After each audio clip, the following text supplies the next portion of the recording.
அன்பிற்குரிய சகோதர சகோதரிகளே, செய்தியும் சிந்தனையும் என்ற இந்த நிகழ்ச்சியின் மூலமாக அன்றாடம் நாட்டில் நடைபெறக்கூடிய நிகழ்வுகள் குறித்தும் அது குறித்து நாம் பெற வேண்டிய சிந்தனைகள் குறித்தும் தொடர்ச்சியாக பார்த்து வருகின்றோம். அந்த அடிப்படையில் இன்றைய தின செய்தியும் சிந்தனையும் நிகழ்ச்சியில் நாம் பார்க்க இருக்கக்கூடிய செய்தி தமிழகத்தினுடைய அரசியலிலே வரக்கூடிய 2026 ஆண்டு தேர்தலினுடைய தேர்தல் வெற்றி வாகையை சூடக்கூடியது திமுக அரசா அல்லது அதிமுக அரசா என்கின்ற ஒரு விஷயம் குறித்து பார்க்க இருக்கின்றோம். தற்போது தமிழக அரசியலில் இது மிக பெரும் ஒரு பேசு பொருளாக ஆகியிருக்கின்றது. 2026 சட்டமன்ற தேர்தலுக்கு கிட்டத்தட்ட இன்னும் 1.5 வருடங்களுக்கு மேலாக இருந்தாலும் கூட தற்போது இந்த விஷயம் மிகப்பெரிய பேசு பொருளாக ஆகியிருப்பதற்கான காரணம் என்னவென்று சொன்னால், தமிழகத்தினுடைய முதலமைச்சராக இருக்கக்கூடிய திரு மு.க. ஸ்டாலின் அவர்கள் கடந்த சில தினங்களுக்கு முன்னால் வரக்கூடிய 2026 சட்டமன்ற தேர்தலில் திமுகவினுடைய அந்த அரசு 200 இடங்களுக்கும் மேலாக இடங்களை கைப்பற்றும் என்று ஒரு செய்தியை அறிவித்திருக்கின்றார். 234 தொகுதிகளில் 200க்கும் அதிகமான தொகுதிகளை பெற்று மிகப்பெரிய அளவிலான ஒரு வெற்றி வாகையை சூடுவோம் என்று அவர் தெரிவித்திருக்கின்றார். இந்த சூழ்நிலையில் எதிர்க்கட்சியாக இருக்கக்கூடிய அதிமுகவினுடைய பொதுச் செயலாளர் எடப்பாடி பழனிசாமி அவர்களும் இந்த நிலையில் வரக்கூடிய 2026 ஆண்டு சட்டமன்ற தேர்தலில் அதிமுக கட்சிதான் 200க்கு அதிகமான இடங்களை கைப்பற்றும் என்கின்ற ஒரு செய்தியையும் அவர் தரப்பிலிருந்து தெரிவித்திருக்கின்றார்.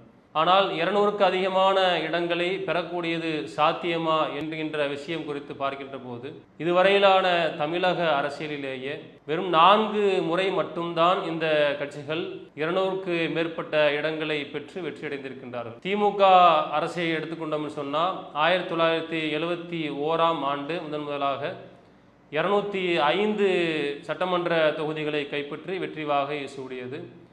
அதற்கு பிறகு 1996 ஆண்டு 221 இடங்களை பெற்று மிக அதிகமான அளவில இடங்களை பெற்று வெற்றி வாகை சூடியது.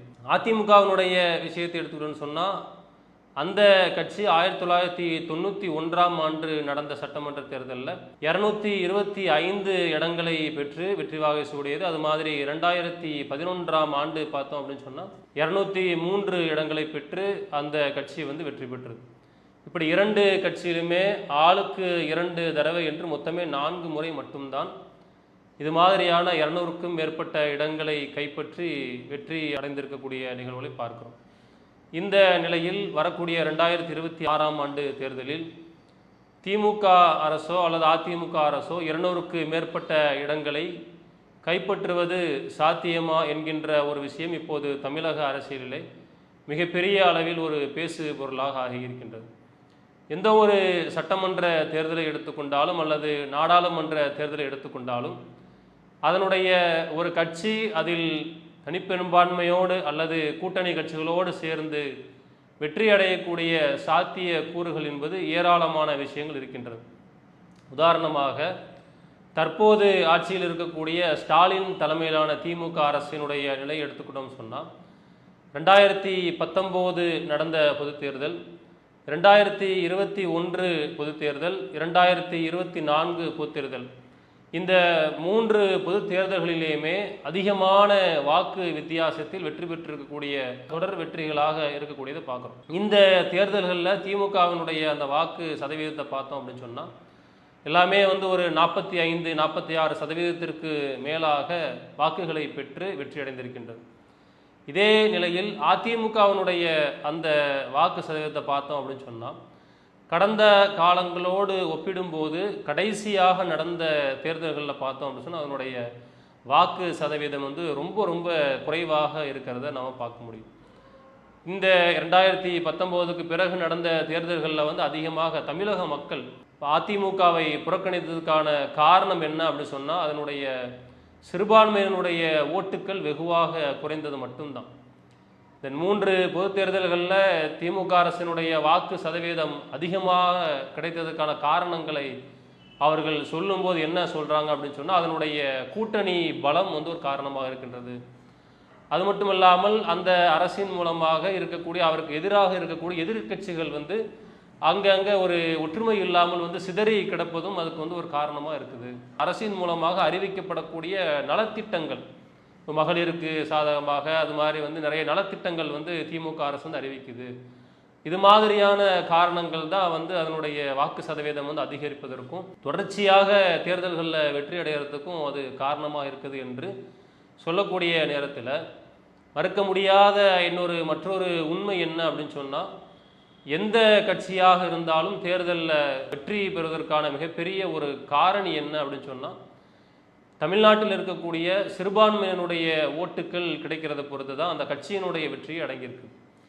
திமுக அரசு தொடர்ச்சியாக வெற்றி வாகை சூடுவதற்கும் அந்த சிறுபான்மையினுடைய ஓட்டுக்கள் சிந்தாமல் சிதறாமல் அந்த கட்சிக்கு கிடைக்கிறது தான் ஒரு காரணம்.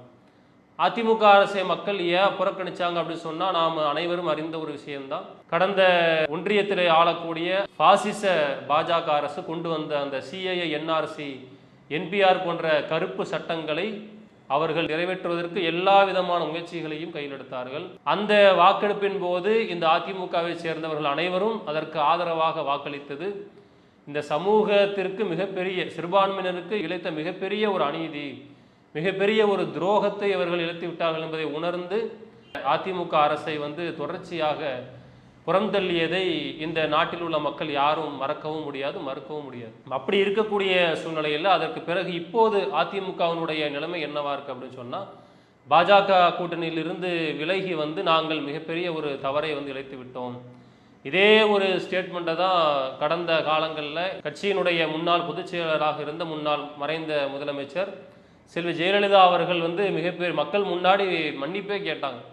மிகப்பெரிய ஒரு தவறு இழைச்சிட்டேன், இனிமேனுடைய வாழ்க்கையில் ஒருபோதும் பிஜேபியோடு நான் கூட்டணி வைக்க மாட்டேன் என்ற ஒரு ஸ்டேட்மெண்ட்டை அவங்க கொடுத்தாங்க. அது மாதிரி இவர்கள் உணர்ந்து என்ன பண்ணுறாங்க அப்படின்னு சொன்னால், இப்போது அதிமுகவினுடைய பொதுச் செயலாளர் கூடிய எடப்பாடி பழனிசாமி என்ன சொல்கிறாரு, நான் மிகப்பெரிய ஒரு தவறை நாங்கள் செஞ்சிட்டோம், இனிமேல் ஒருபோதும் அவர்களோடு நாங்கள் வந்து கூட்டணி வைக்க மாட்டோம் என்கின்ற ஒரு ஸ்டேட்மெண்ட்டை கொடுக்குறாங்க.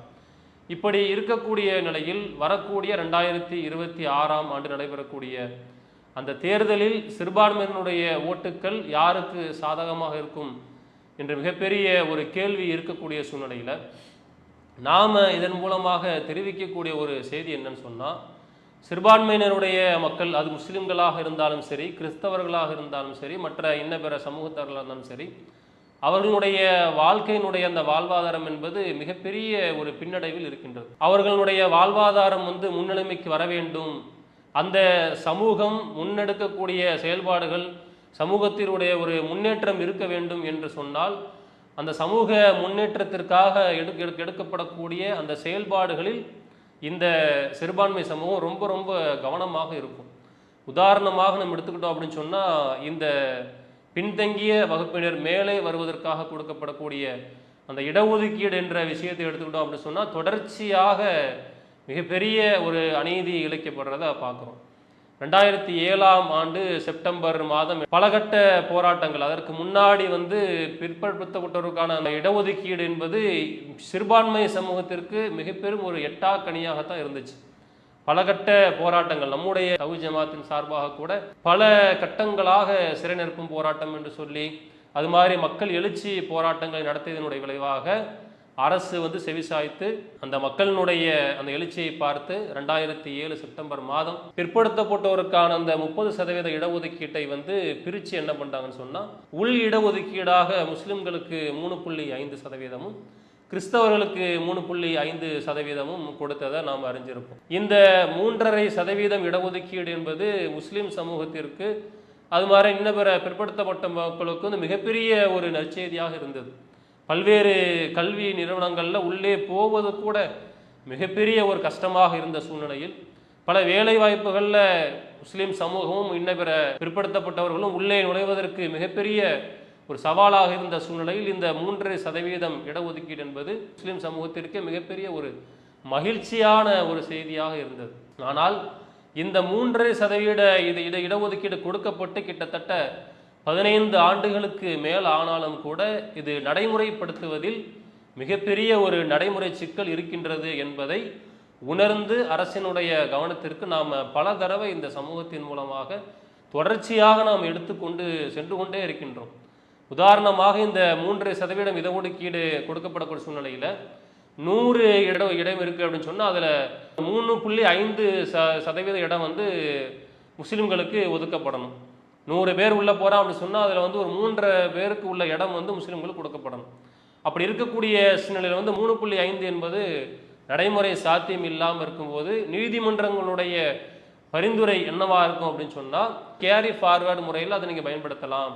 ஒரு தேர்வு நடக்கக்கூடிய ஒரு நியமனத்தில் நீங்கள் 100க்கு 3 பேரை தேர்ந்தெடுக்கிறீங்க அப்படின்னு சொன்னால் இதில் இருக்கக்கூடிய அந்த 0.5 வந்து அடுத்த நியமனத்தில் நீங்கள் பயன்படுத்தணும். 100க்கு 4 பேராக தேர்ந்தெடுக்கணும்.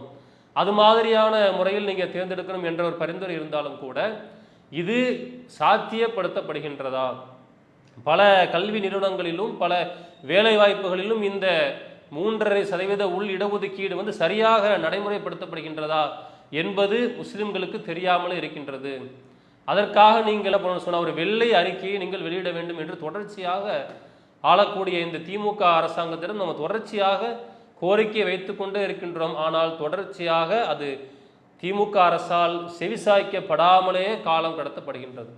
ஒரு வெள்ளை அறிக்கை இடப்பட வேண்டும். ஏன் வெள்ளை அறிக்கையை கேட்குறோம் அப்படின்னு சொன்னால் அரசு பணியாளர் தேர்வாணையத்தின் மூலமாக நடத்தப்படக்கூடிய தேர்வுகள் ஏராளமான தேர்வுகள் இருக்கின்றது. அதில் வந்து அந்த தேர்வு முடிவு வெளியாகும் போது மக்கள் எடுத்து பார்க்குறாங்க. அப்போ இந்த 3.5% இடஒதுக்கீடுக்கு தகுந்த மாதிரியான ஆட்கள் முஸ்லிம்கள் உள்ளே எடுக்கப்பட வேண்டுமா இல்லையா? அதனுடைய முடிவுகளை எடுத்து பார்த்தோம் அப்படின்னு சொன்னால் மிகப்பெரிய ஒரு அதிர்ச்சி இந்த முஸ்லீம் சமூகத்திற்கு கிடைக்கின்றது. 2%த்திற்கும் குறைவாகத்தான் முஸ்லீம் சமூகத்திலிருந்தும் இன்ன பிற பிற்படுத்தப்பட்ட சமூகத்திலிருந்தும் சிறுபான்மை சமூகத்திலிருந்தும் மக்கள் தேர்ந்தெடுக்கப்படுறாங்க என்றதை நாம் பார்க்கும்போது மிகப்பெரிய ஒரு அதிர்ச்சியாக இருக்குது. 2%த்தும் குறைவாகத்தான் தேர்ந்தெடுக்கப்படுறாங்க. அப்படிங்கும்போது நாம் அரசாங்கத்தில் என்ன பண்ணுறோம் அப்படின்னு சொன்னால் இது சம்பந்தமாக ஒரு வெள்ளை அறிக்கையை நீங்கள் வெளியிட வேண்டும். இவ்வளவு காலமாக இந்த இடஒதுக்கீடு வழங்கப்பட்ட பிறகு நடத்தப்பட்ட அந்த தேர்வுகள், எத்தனை தேர்வுகள் நடத்தப்பட்டிருக்கு, எத்தனை அரசாங்கத்தினுடைய வேலைகளுக்கு ஆட்கள் எடுக்கப்பட்டிருக்கின்றார்கள், அதன் மூலமாக இந்த இடஒதுக்கீடு எந்த அளவிற்கு சமூகங்களுக்கு பயனளித்திருக்கின்றது என்பதை குறித்து நீங்கள் ஒரு தெளிவான ஒரு அறிக்கையை வெளியிட வேண்டும் என்று நம்ம தொடர்ச்சியாக கோரிக்கை வைக்கக்கூடிய சூழ்நிலையில் காலம் தாழ்த்தப்படுகின்றது. இதுவரையிலும் செவிசாய்க்கப்படவே இல்லை. அது இப்போ மிகப்பெரிய ஒரு கேள்விக்குறியாக இருக்கின்றது. இந்த நிலையில் முஸ்லீம் சமூகத்திற்கு மிகப்பெரிய ஒரு சந்தேக பார்வை எழுமா இல்லையா? பாஜகவினுடைய அந்த எதிர்ப்பு என்பது ஒரு பக்கம் இருந்தாலும் தமிழக அரசியலுடைய வரலாற்றை எடுத்துக்கிட்டோம் அப்படின்னு சொன்னால் ஒரு கட்சி பாஜகவோட கூட்டணி வச்சுன்னு சொன்னால் ஒருபோதும் மக்கள் ஆதரிக்க மாட்டார்கள், முஸ்லிம்கள் ஒருபோதும் ஆதரிக்க மாட்டார்கள். ஆனால் அந்த பாஜக எதிர்ப்பு என்பது இருந்தாலும் கூட இன்றைக்கு வரக்கூடிய தேர்தலில் இந்த 2 பெரிய கட்சிகளுமே என்ன அறிவிச்சிருக்காங்கன்னு சொன்னால் பாஜகவோட கூட்டணி இல்லை என்பது தெளிவாக அறிவித்திருக்கின்றார்கள். இப்போ வரக்கூடிய தேர்தலில் முஸ்லீம் சமூகம் என்ன பார்ப்போம் அப்படின்னு சொன்னால் சமூகத்தினுடைய நலனை மட்டுமே கருத்தில் கொண்டு எங்களுக்கு வேற எந்த ஒரு விஷயமும் தேவை கிடையாது. இன்றைக்கு பார்த்தோம் அப்படின்னு சொன்னால் முஸ்லீம்களுக்காக நான் அதை செய்தேன் இதை செய்தேன் இப்படி என்னடா செய்கிறாங்க என்று நாம் உட்காந்து பார்க்கும்போது ஒரு மாவட்டத்தில் இருக்கக்கூடிய ஒரு தெருவுடைய பேர் நாங்கள் என்ன பண்ணுறோம், அந்த தெருவுடைய பேரை இசை முரசு அவருடைய பேரை நாங்கள் வந்து தெருவுக்கு பேர் வைக்கிறோம். ஒரு பூங்காவை தேர்ந்தெடுத்து இசை முரசனுடைய அந்த பேரை நாங்கள் வைக்கிறோம். கடந்த காலத்தில் இதே தான் வேலை. திராவிட முன்னேற்ற கழகத்தினுடைய இதை தொடர் வேலை என்னன்னு சொன்னால் இந்த தெருவுக்கு காகிதம் எழுதி பேர் வைக்கிறோம், அந்த பூங்காக்கு அந்த பஸ் ஸ்டாண்டுக்கு இவருடைய பேரை வைக்கிறோம் என்று சொல்லி அதை மட்டுமே மிகப்பெரிய ஒரு விஷயமாக எடுக்கிறத பார்க்குறோம். இதுவெல்லாம் சமூகத்தினுடைய முன்னேற்றத்துக்கு ஏதாவது பயனளிக்குமா? ஒரு தெருவுக்கோ ஒரு பூங்காக்கோ யாருடைய பேரோ வைக்கிறதுனால சமூகத்தினுடைய முன்னேற்றத்துக்கு ஏதாவது பயன் இருக்கா? எந்த ஒரு பயனும் இல்லை. அப்போ சமூகத்தினுடைய முன்னேற்றம் தான் முக்கியம் என்பதை முஸ்லிம்கள் தற்காலத்தில் மிக அதிகமாக விளங்கி இருக்கின்றார்கள். முஸ்லிம்களுடைய வாக்கு செலுத்தப்படும் போது நீங்கள் அதை உணர்ந்திருப்பீர்கள்.